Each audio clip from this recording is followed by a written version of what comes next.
যোদ্ধারা যদি রেমিটেন্স পাঠানো বন্ধ করে দেয়, বাংলাদেশের ইকোনমি এক মাসের ভিতরে ফ্লাকচুয়েট করবে, যা তুলে ধরার মতো ইকোনমি অল্টারনেট কোনো সোর্স বাংলাদেশের রাইট নাও এখনো ডেভেলপ করেনি।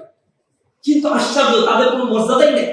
তারা গিয়ে দাঁড়ায় থাকে অ্যাম্বাসেডরের কাছে, অ্যাম্বাসেডর মনে হয় সাহেবজাদা, নবাব, মুঘল সম্রাট, সর্বশেষ সম্রাট, এরকম একটা ভাগ নিয়ে পায়ের উপর পা তুলে থাকে।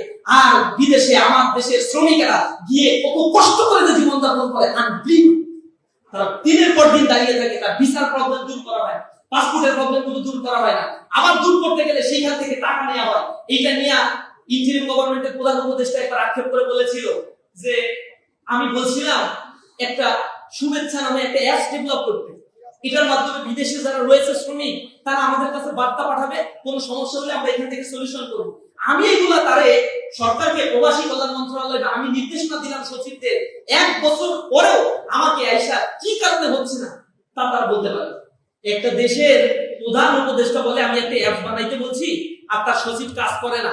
ডিপ স্টেট বা আমলাতান্ত্রিক জটিলতা কোন পর্যায়ে চলে গিয়েছে, সম্মিলিত করাপশনের একটা হাবে পরিণত করেছে। সুতরাং এই দেশের যত কোটি টাকারই বাজেট করেন না কেন, তল থেকে সব ফাঁকা করে নিয়ে চলে যাবে। এই ক্ষেত্রে সরকারকে অগ্রণী ভূমিকা এমনি এমনি হবে না। আমি জানি এগুলো অরণ্যের রোদন, এগুলো বইলেও এই সরকারের কিছুই হবে না, কারণ এইখানে টপ টু বটম সবই এগুলোর সাথে জড়িত। আর নির্বাচন করতে গেলে কোটি কোটি টাকা খরচ করছে, এগুলো ইস্যু করবে কিভাবে? বইটা আছে বাজেটের জন্য, বই আসবে লোকাল গভর্নমেন্টে অ্যালোকেশন, ওইখান থেকে কাটতে থাকবে। এগুলো একটু হিসাব কিতাব করেন।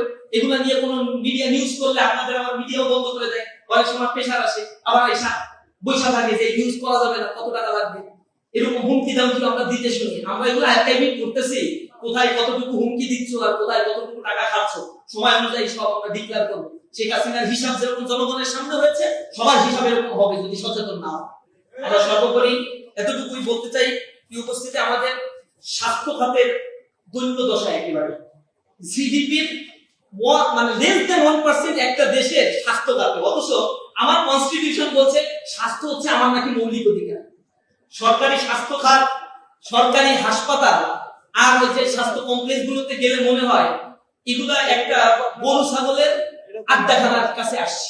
মানুষের কোনো মর্যাদা কি এখানে আছে? সিঁড়ির কাছে ঘুমায় আছে মানুষ, যায় চিকিৎসার জন্য, অথচ এখানে যে পরিমাণে জীবাণু বসবাস করে, তাতে একজন গেলে নির্ঘাত যদি মরার পথযাত্রী, মৃত পথযাত্রী না হয়, ও মরার জন্য ওইখান থেকে প্রস্তুতি নিয়ে তার হাসপাতালে, বেসরকারি হাসপাতালে অথবা বাড়িতে যাইতে হয়।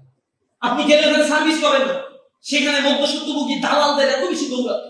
এই স্বাস্থ্য খাতে আবার যা বাজেট দেওয়া হয়, করাপশনের যদি লিস্ট করা হয় কোন কোন খাতে বেশি করাপশন হয়, আশ্চর্য হচ্ছে করাপশনের খাতের মধ্যে শিক্ষা খাত রয়েছে সেকেন্ড পজিশনে বা কখনো কখনো ফার্স্ট পজিশনে। জাতির যারা জাগ্রত বিবেক তৈরি করে, যারা মানুষ তৈরি করে, তারা দুর্নীতির সাথে জড়িত। ইউজিসিতে কোটি কোটি টাকা লোপাট হয়, জনগণের জন্য বরাদ্দ, ছাত্রদের জন্য বরাদ্দ হয়। ইউজিসিতে যে পরিমাণে টাকা বরাদ্দ করা হয়, আমি হিসাব করে দেখছি যে এইগুলা বিগত 15 বছরে ইউজিসিতে যা বরাদ্দ, তাতে ঢাকা ইউনিভার্সিটিতে একটা ছাত্র ফার্স্ট ইয়ারে ভর্তি হলে তার হল ছাড়া থাকার কথা, কিন্তু ইউনিভার্সিটি গুলো তার হল দিতে পারে না। রাজশাহী